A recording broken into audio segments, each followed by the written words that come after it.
ஹாய்ங்க, vegetable biryani ஈஸியாக எப்படி செய்கிறதுன்னு பார்க்கலாம். அதுக்கு ஒரு குக்கரில் 2 ஸ்பூன் ஆயிலு, 2 ஸ்பூன் நெய் சேர்த்துட்டு பட்டை, கிராம்பு, ஏலக்காய், சோம்பு, கல்பாசி, பிரியாணி இலை இதெல்லாம் சேர்த்துட்டு 3 பச்சை மிளகாய் சேர்த்துட்டேன். அது பொரிஞ்சது இப்போ நீளவாக்கில் கட் பண்ண 3 பெரிய வெங்காயம் சேர்த்துக்கிறேன். 1 ஸ்பூன் இஞ்சி பூண்டு பேஸ்ட்டு, அதோட பச்சை வாசனை போகிற வரை வதக்கிட்டு மீடியம் சைஸ் தக்காளி 4 தக்காளி சேர்த்துக்கிறேன். கொஞ்சம் அந்த தக்காளி வதங்கிறதுக்கு கொஞ்சம் கல்லுப்பு போட்டுக்கிறேன்.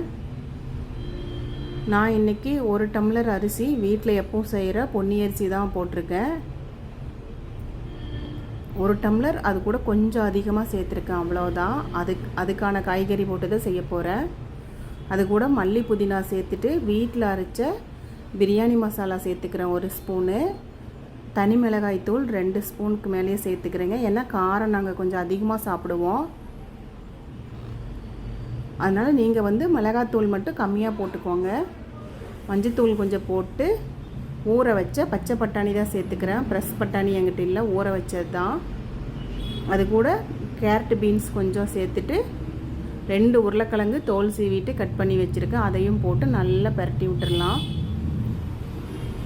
இப்போது நம்ம முதல்ல கொஞ்சமாக தான் கல் உப்பு போட்டேன். இப்போ கொஞ்சம் அந்த சாப்பாட்டுக்கு தேவையான உப்பு சேர்த்துக்கிறேன். நம்ம அரிசிக்கு தகுந்த மாதிரி தண்ணி சேர்த்துட்டு, தண்ணி நல்லா கொதித்து காயெல்லாம் கொதித்து வந்ததுக்கப்புறம் அரிசி சேர்த்துட்டு கொஞ்சம் நெய் சேர்த்துட்டு நல்லா கிளறி விட்டு உப்பு காரம் செக் பண்ணிவிட்டு நம்ம மூடி வச்சு 1 விசில் வச்சு எடுத்துக்கலாம். உங்கள் குக்கருக்கு தகுந்த மாதிரி விசில் வச்சுக்கோங்க.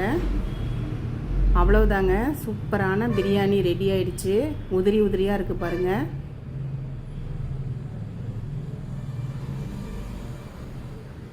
ஈஸியான பிரியாணி நீங்களும் செஞ்சு பாருங்கள். செஞ்சு பார்த்துட்டு கமெண்ட்டில் சொல்லுங்கள்.